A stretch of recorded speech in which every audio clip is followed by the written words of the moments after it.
নমস্কার বন্ধুরা, তোমরা সবাই কেমন আছো? আশা করি সবাই খুব ভালো আছো। তো আজকে আরও একটা চিকেনের রেসিপি নিয়ে চলে এসেছি, দুর্দান্ত স্বাদের। তো চলুন দেখে নিই কেমনভাবে আমি রান্নাটা করছি। তো এইখানে আমি সর্ষের তেলের মধ্যে চিকেনটাকে প্রথমে ভেজে নেব। তো আমি এইখানে 1 কিলোর বেশি চিকেন আছে। তো এইখানে চিকেনটাকে আমি প্রথমে ভেজে নেব। আজকে চিকেনটা আমি তেলের মধ্যে ভেজে তারপর রান্না করব। তো বন্ধুরা, আজকের রেসিপিটা তোমাদের খুব ভালো লাগবে, একবার হলো ট্রাই করে তোমরা খেতে পারো। তোমরা এটা রুটি, পরোটা, ভাত সবই সাথে ভালো লাগবে।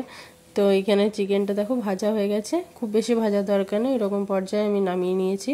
তো এইখানে আমি আরও সরষের তেল নিয়ে নিয়েছি, আর এখানে গরম মশলা দিয়ে দিলাম, গোটা গরম মশলা, লং, এলাচ, দারচিনি, আর এখানে 2টো তেজপাতা দিয়ে দিলাম। এবার আমি পেঁয়াজটা দিয়ে দিচ্ছি। তেমনি লম্বা লম্বাভাবে কুচনো করা পেঁয়াজ আমি কেটে নিয়েছিলাম, সেটাই আমি দিয়ে দিলাম। এবার পেঁয়াজটাকে একটুখানি ভেজে নেব।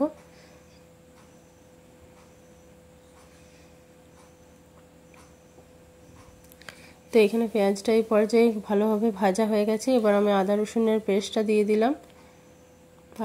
ভালোভাবে মশলাটা কষিয়ে নেব আমি এবার আদা রসুনের পেস্টটা দিয়ে।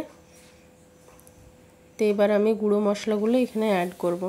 এখানে হলুদের গুঁড়ো, লবণ আর নুন দিয়ে দিলাম, আর ধনে গুঁড়ো। এর বেশি আর কিছু মশলা দেব না। আর এখানে কালারের জন্য কাশ্মীরি লঙ্কার গুঁড়ো দেব। তো আজকের চিকেনের রেসিপিটা একটু অন্য স্বাদের হবে, কিন্তু খুব ভালো লাগবে খেতে। কখনো কখনো এইরকমভাবে চিকেন রান্না করে খেতে ইচ্ছে করে, মানে সবসময় একই রকম ভাল লাগে না, ওই জন্য আজকে রেসিপিটা একটু আলাদা রেখেছি। তো আমি এখানে ক্যাপসিকাম আর টমেটোটা অ্যাড করেছি, তো তোমাদেরকে দেখাতে পারিনি। ক্যাপসিকাম টমেটোটা অ্যাড করানোটা কিছুই না, ওই পর্যায়ে আমি টমেটো আর ক্যাপসিকামটা উপর থেকে দিয়ে দিয়েছি। এবার আমি চিকেনগুলো দিয়ে দেবো।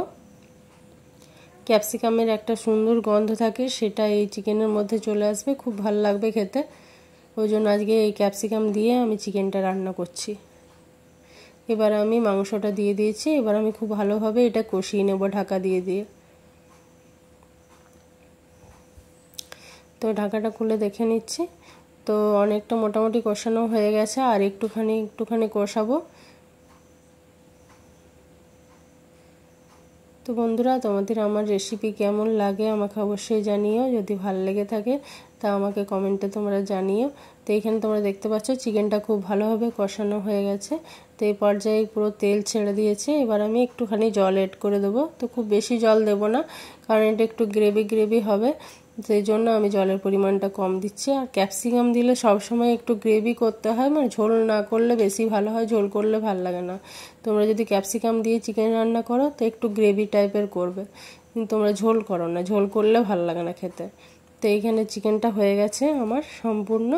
তো এইখানে তোমরা দেখতে পাচ্ছ। তোমাদের আজকের ভিডিও কেমন লেগেছে আমাকে অবশ্যই জানি। যদি ভালো লেগে থাকে তা আমার সাপোর্ট করো, আর আমার চ্যানেলটাকে সাবস্ক্রাইব করে আমার পাশে থেকো। ধন্যবাদ অসংখ্য।